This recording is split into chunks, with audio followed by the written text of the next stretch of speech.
Qbet, and today I'm going to attempt to show you guys how you can make a game without any coding in half an hour. So, I wanted to make this tutorial to show people that they can really make a game and get into this thing with the approach that's easy for beginners. It might seem pretty intimidating when you're faced with videos like this of complex code and everything, but it's really quite simple. The coding can come later. You might want to learn coding to expand your skills, but I'm going to show you that you can make your own world without any coding at all. So what you're gonna need is Unity.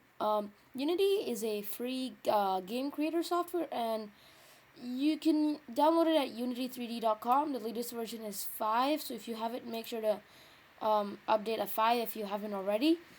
So let's dive into Unity. So I've opened up Unity right here, and this is the main screen of Unity. So there's the hierarchy, the project view, the inspector, and the main scene window. We'll get used to these as we progress through the tutorial. So let's look at two major points that we have here. There's a directional light, which, as you can see, it seems to represent a sun. So what this does, it kind of provides a light in the scene, and you can see those lines right there where my mouse is. That's where the light is pointed at, so you can create an interesting pattern of shadows and stuff. This is the main camera where everything is seen from. You can see it in the preview window there. Can't see anything so far. But let's begin. So the first thing we're going to do is go into game object. Now, game object is where you create all the objects that will be in your game unless you import them from somewhere else. So we're gonna go ahead and import go to 3D object, import a terrain. Now what a terrain is, it's kind of a big flat plane where you can position objects on. So the first thing to do, just go into that settings and click reset just to bring it to 0, 0. Okay, so it already is. Let's find the camera. So we might want to drag the camera a little more to the middle of our terrain. And the directional light as well. You can bring it slightly higher. So the way you move stuff in Unity is by clicking that button right there, and then using these arrows to move it on the X, Y, and Z axis. You can also use the transform menu. So if I put in 0, 0, and 0, you can reset it to main position, or you can put in any value. Like I think I might want to have this a little higher, so maybe 300 on. So you can see the axes are labeled there. That's Y. The yellow one is Y. The green one's. So yeah, the green one is Y. Then there's X on the red and Z on the blue. So you can say I want it to be a little more to the left. I can put X to. That's the rotation. Watch out for the rotation. Actually, you can change up the rotation. Change the time of day. Like if I put it 20, 10, it's kind of darker. We're gonna go ahead and keep it at 90 for now. Let's move the position to 50. Not enough. 200. That's great. So let's import something. So if you've installed Unity and got standard assets, which I think you should, because this tutorial has a lot of things from there, you can see in the assets there's a new terrain, which is representing the terrain we've created right there. You can rename the terrain by clicking there and rename, or tapping the enter key. Let's name it ground. So, what next? Now you might not like your game to just have a giant white thing that doesn't really seem very interesting. So, we're gonna go ahead and go right here into the project window. Now this is where all the files in your project will be displayed. The hierarchy is basically all the game objects. So I can make stuff. I can make the ground a child of the main camera. So just drag it in there, and there you can see it comes under that. Now if I make the main camera a child, if anything, it'll move with that. I'll explain that later. So the first thing, you right click, something not that. You right click right there, go over import package, and then environment. So you're gonna it's gonna decompress. It's gonna take some time. It depends. Sometimes it's fast, sometimes it isn't.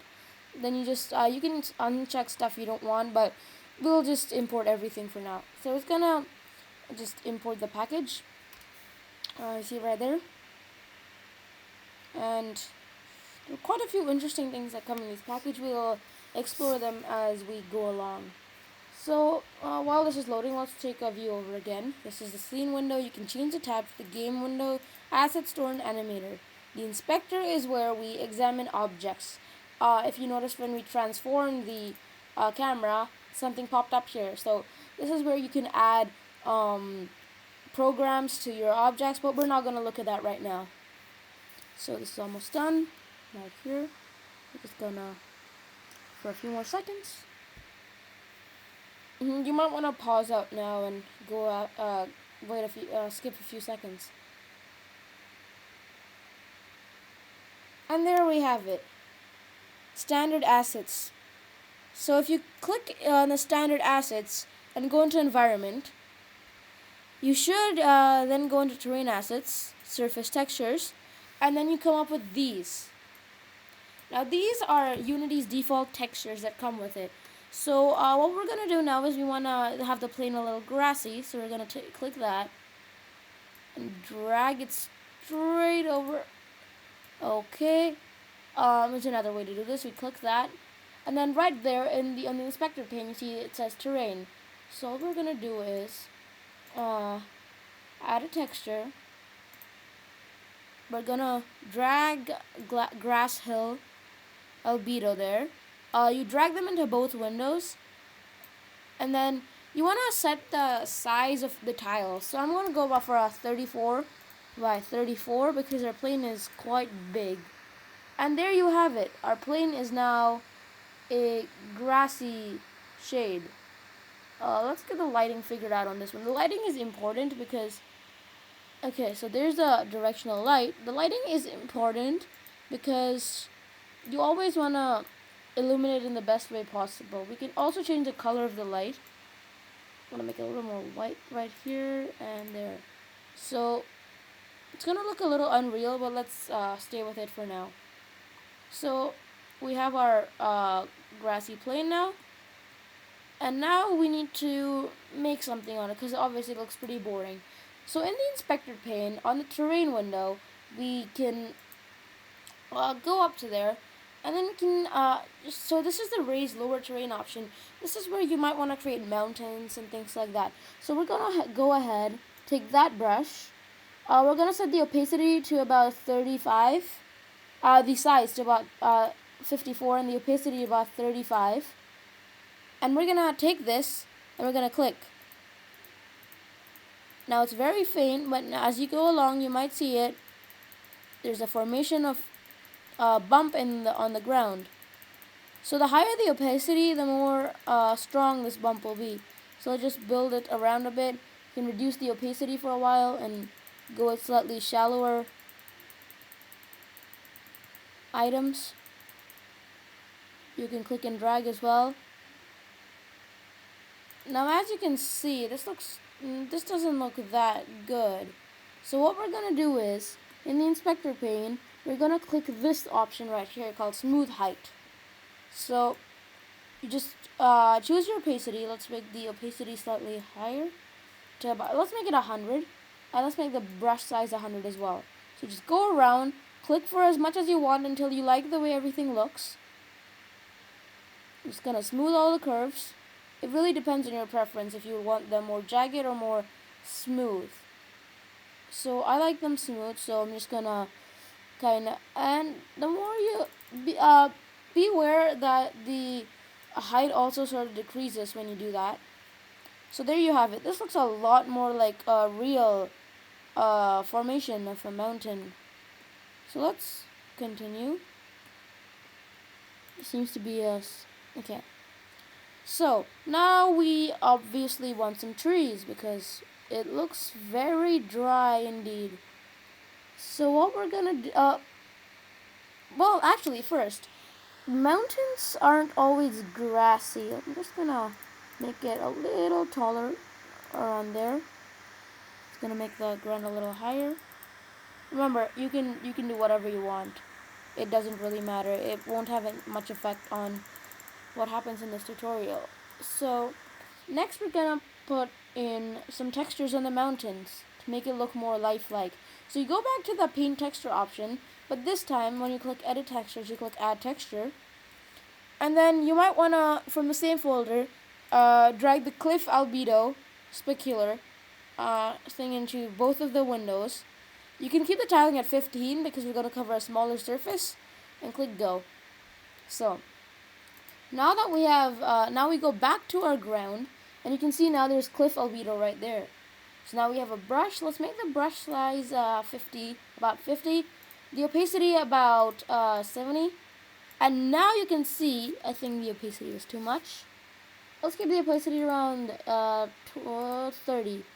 So now you can see if we gradually tap around the mountain, the colors change. So you might want to do this on all the higher areas. Just be sure to kind of keep it realistic. You can dot some of it here and there. Now obviously this doesn't look perfect. So now we're gonna reduce the opacity even more, make the brush size smaller, and go around the edges and sort of blend it in with the ground below.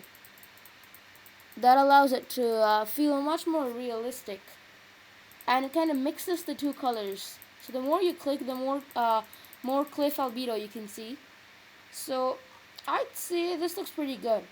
Now let's get some trees, because it looks kind of bare. So what we're gonna do now is, let's try resetting the directional light, because I think it's a bit too dark. There, that's much better. As you can see now, it's much brighter. All you have to do to rotate is click that little part over there. I'll click directional light, click that part there, and then hold on any of the axes and drag until you feel like it's what you want. So now that we have a mountain range, let's put in some trees around the area. So if you go to the project view and click back to environment, and then go click speed tree, you can choose from broadleaf, conifer, or palms. We're just gonna put some broadleaves right now. So this is what's called a prefab. A prefab is kind of a model that's already made, and you can import in any of your projects. You can make prefabs as well, and that will be shown in a later tutorial. So let's say we want to have some trees right here. So what we're gonna do is just click that broadleaf, drag it over there. See? Instant broadleaf tree. So now we're just going to put another one somewhere nearby. So you can experiment, put as many trees as you want. But before you leave to put in your trees, just remember that you might find that there's so many trees, organization kind of becomes a problem. So you have the palm. Actually, I'm going to take out the palm. I don't think it looks very good. So I'm going to delete that. We can put in some more trees, but you can see as I increase the number of trees, it's going to get hard to control. Say I have many more things there, it's going to start to look cluttered, and that's not a good thing. You always need to be organized while programming, because that's one of the keys, or else you're going to get disorganized and upset about everything. So what we're going to do is right click here and create empty. Now this is just an empty game object. We can name whatever you want. I'm going to name it trees. Remember, you either right click and rename, or press the enter key. And then what I'm going to do is command on Mac or control on Windows, click every single one of these, or you can just use the shift method and then drag them into trees. Now you can see we have a nice organized trees folder almost. So game objects are a very useful concept. So always remember this whenever you're working in Unity. Our next step, maybe we want some water, right? Looks kind of bare and everything. So first let's click back on our terrain. Just click right there. And then go to the terrain window. Let's raise the terrain a little. Let's make the brush pretty big. Use this brush. Make the brush size big. Make the opacity very low, just as I have right there. Make a few big bumps around the area. You can move the trees as you want. I'm not going to bother. We're going to make the brush size smaller to about... Actually, wait, let's smooth it first. So keep it at 100 and smooth the area a bit to make it look nicer.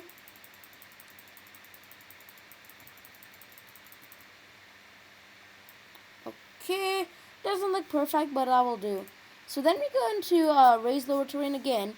This time you make the brush size about 35, and then you shift click it.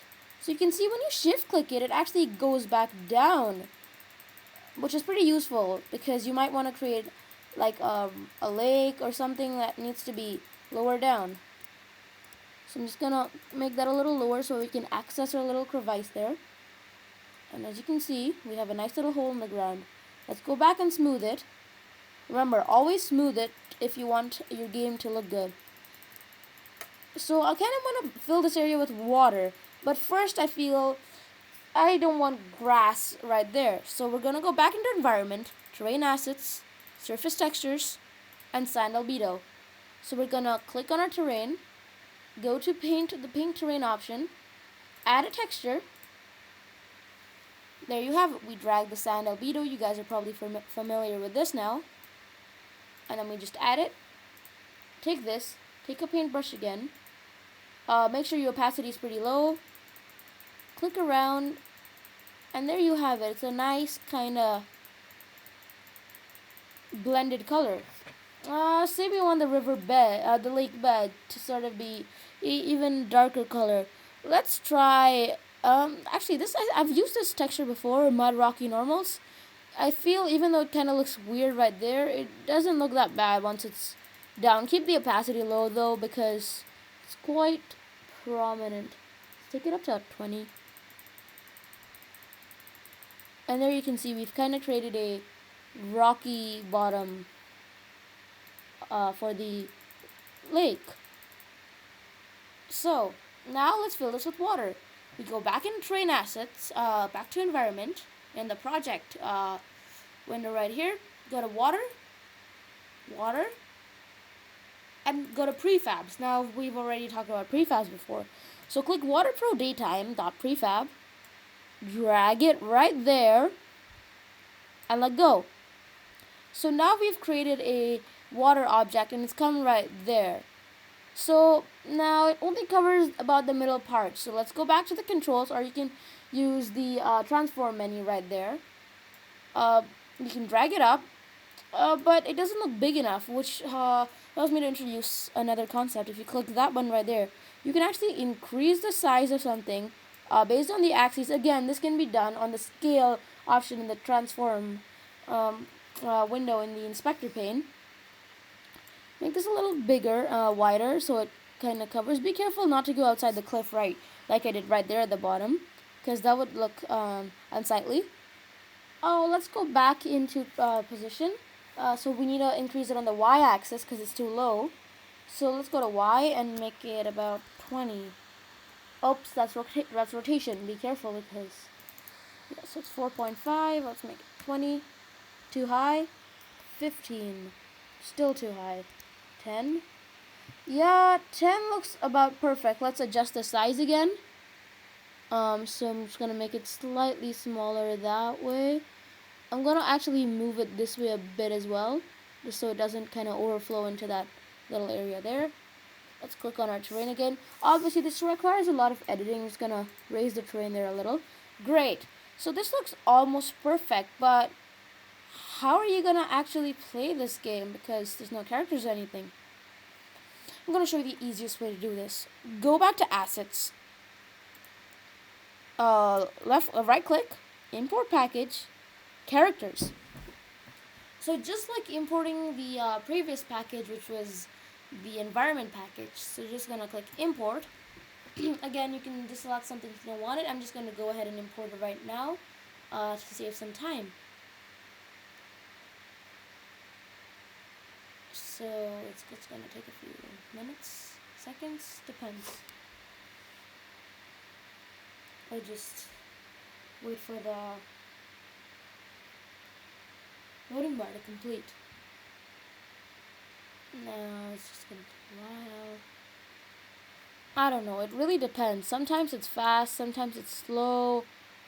So meanwhile, let's just, okay, it's almost done. See, there are quite a few files, and this is why you might want to deselect some, because in case you don't want to load too much. Okay, so if you go back into standard assets, you can see now there's a characters folder. So most of the stuff you import will just end up in standard assets. See my computers. There. Characters. Then we're going to go to first person characters. Prefabs. And then you're going to click this thing called FPS Controller and drag it, let's say right about there. Now, your thing doesn't have to be exactly like mine, so it doesn't really matter where you drag it. I'm just doing this as an example. But there are so many options, you can do anything you want. And that really is the fun thing about making your own game. It's all yours. So as you can see, there's our FPS controller object, and we've accidentally covered up, so I'm just going to undo that. So we're going to click FPS controller, the move option, move it slightly higher so the entire capsule-like shape is above the terrain. Be careful because you don't want to be in the terrain. So now we're going to click this button right here. It's called play. So this is what allows us to test out our game. So I'm going to go ahead and enter play mode. It's going to just load up. And there, this is my first person view. So if I move around my mouse, I can look around. If I use WASD or the arrow keys, I can move around. Oh wait, only the arrow keys are working. So we can use the arrow keys to move around. You can jump as well. You can jump up this area. As you can see, our trees are right here. So there you have it, your first game. If you look into here, you can also see the water. In fact, let's take a dive. Ooh, you can even see the rocky kind of bed we've put in here. You can get out of here again. So as you can see, it's pretty nice, and you can see the sun right there. You can change the time of day. Actually, I'm going to show you how to do that right now. So you're just going to kind of click on that, click away, click on play, and it stops. So let's move around the sun a little. So we click Directional Light. So if you double click on it, it should take you to its position. Let's go into rotation. I like doing it this way more than using the menu because it kind of gives you an intuitive feel. So now I've made it kind of later. So let's go back into play mode. You can see by the tint on the grid. So as you can see now, the shadows are much longer. The sun is kind of lower. So you can really experiment as much as you like. In fact, we can also do something interesting, which is change the color of the light. So let's say I want a kind of purplish sunset kind of hue.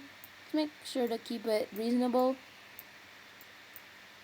So now if I go into play mode, you can see that the ground looks kind of more purplish and everything's darker. So this is how you would change the time of the day.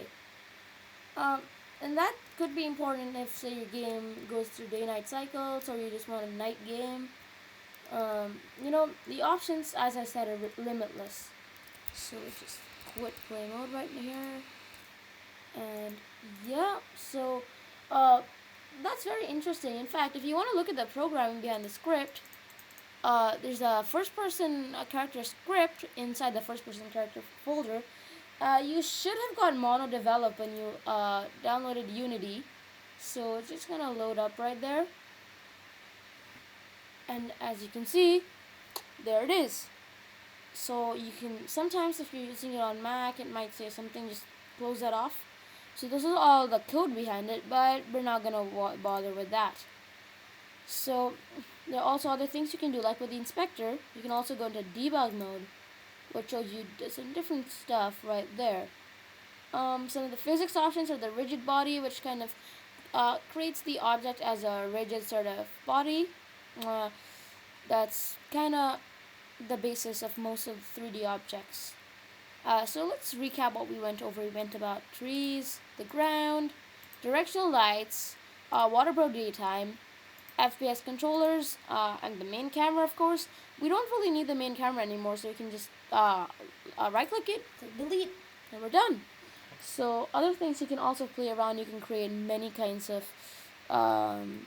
objects. Let's go ahead and create some 3D text. You can just let's just change the name to text.